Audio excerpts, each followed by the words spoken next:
I'm Hannah Moore, CFP, a practicing financial planner and educator. I'm on a mission to change the way people think and talk about money. Let's get started. Hey everyone, I want to talk about a basic financial concept that people get really overwhelmed with. And I want to show you that it is not overwhelming at all. So let's talk about what is a stock and a bond, right? As simple as that. I have people come into my office and they're like, Hannah, I don't even understand what this means. Like, I know I'm invested in these things, but like, I barely even know what the word investing means. But I want to talk to you really quick about a stock and a bond. Okay, so these are fundamentally, like we can largely categorize most investments into these categories. There's certainly outliers and we can get into that conversation later. But when we look at stocks, what is a stock? So at its basic core, a stock is simply ownership of a company, right? And what's so cool about this is, in our country, in the world right now, people make money by owning companies. It's just kind of the reality. Like, yes, we can be saving money. Yes, people can build up wealth that way. But we're seeing with inflation right now, right? $100 at the grocery store is not what $100 at the grocery store was 2 years ago. And just by saving money doesn't grow the way that we need it to grow. And so when we look back through history, the people that have really become wealthy are the ones who invest or are the ones who have businesses, the ones who are, that can hire people to do the work for them and really build that out. Now, what's so cool is that in our world today, you and I can invest in companies. We can be business owners without actually having to be business owners, without actually having to risk our entire livelihood on the success or failure of a business. And that's by investing in stocks and the stock market.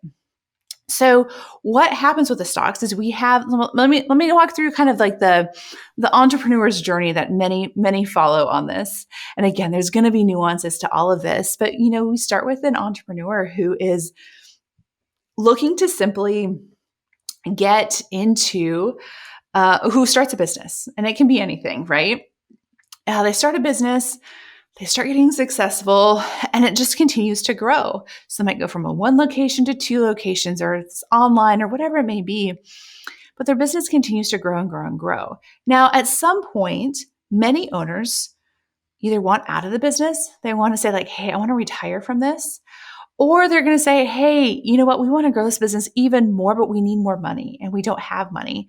And so the best way to get money would be to sell a portion of my business in order to raise money to do this next piece. And they would want to do that because I think that, so you sell a third of your business, you still have 2/3, but now you have all this money, the pie is bigger, right? So instead of splitting $100, 3 ways, you're now splitting $1,000 3 ways. And so even if you give up that third, you're still making a lot more money. So that's kind of the logic that they have on that. And so business owners have some options, right? For smaller businesses, they can be bought out by somebody who works there, perhaps. They can be bought out by the business down the road, right? A bigger business, or somebody who's wanting to be a business owner and saved up money for that. Whatever that may look like, we have.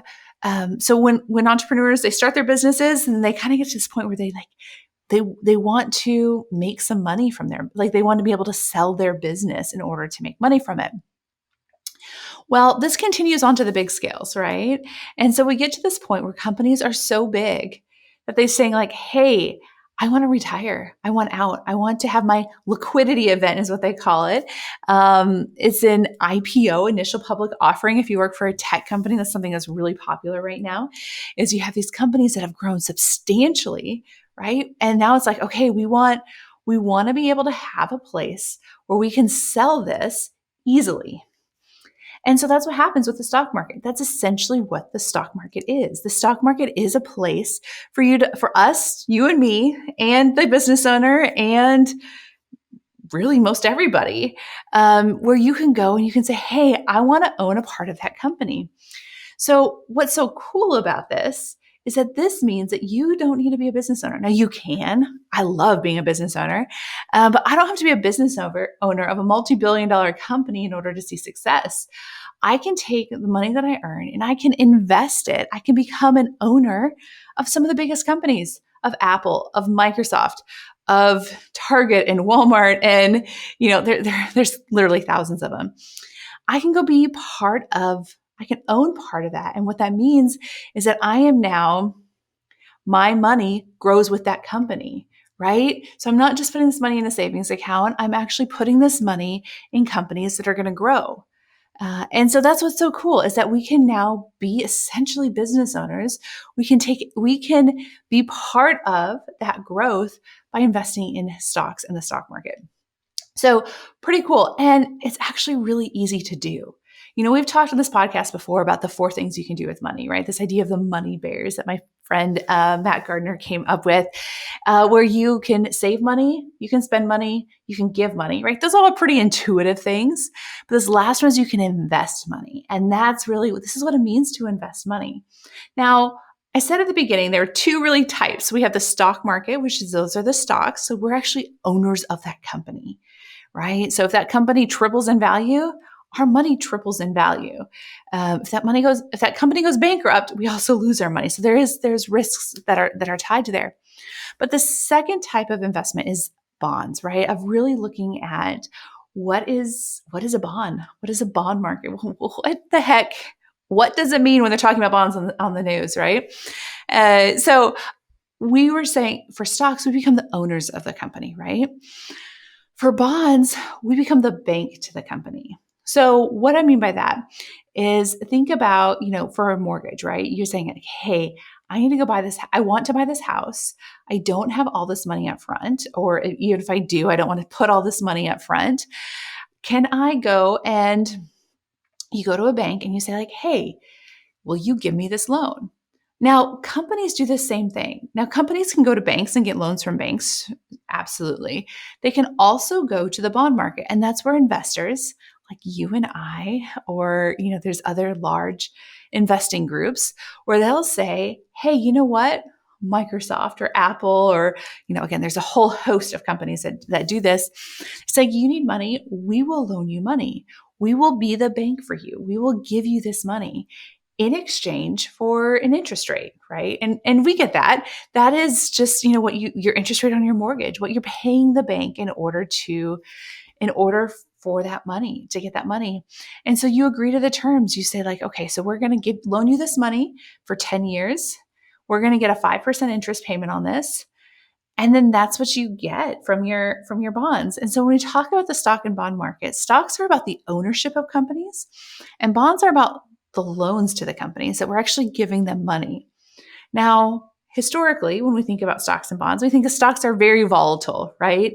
They're ups and downs and lots of crazy things. And maybe we'll do another podcast on what does that actually look like and what are the factors that drive that. But bonds are going to be different, right? It's going to be about, okay, can the company pay? Like, is the company at risk of going bankrupt?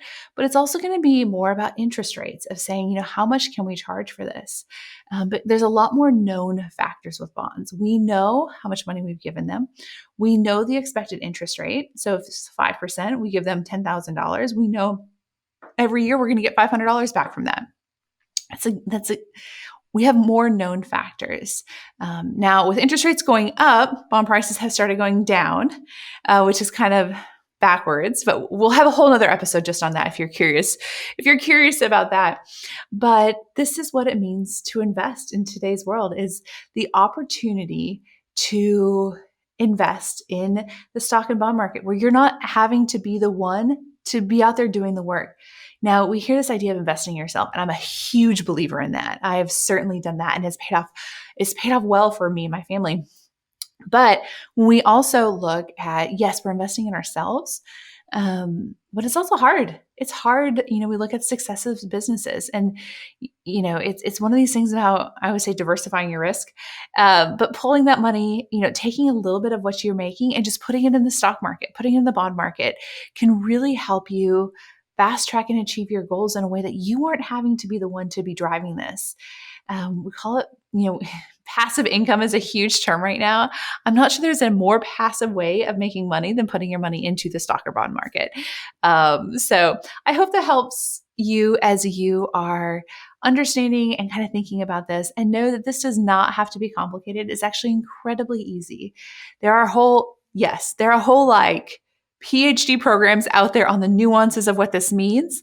But at its core, it is something that is so accessible to every single person. And I think it's one of the most powerful pieces about the stock market and why so much wealth has been built in our country is because everyday people like you and me can have access to this. And there's something really, really cool to be said for that.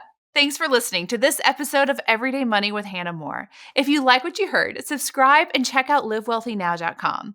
We have a lot more resources to help you live wealthy now.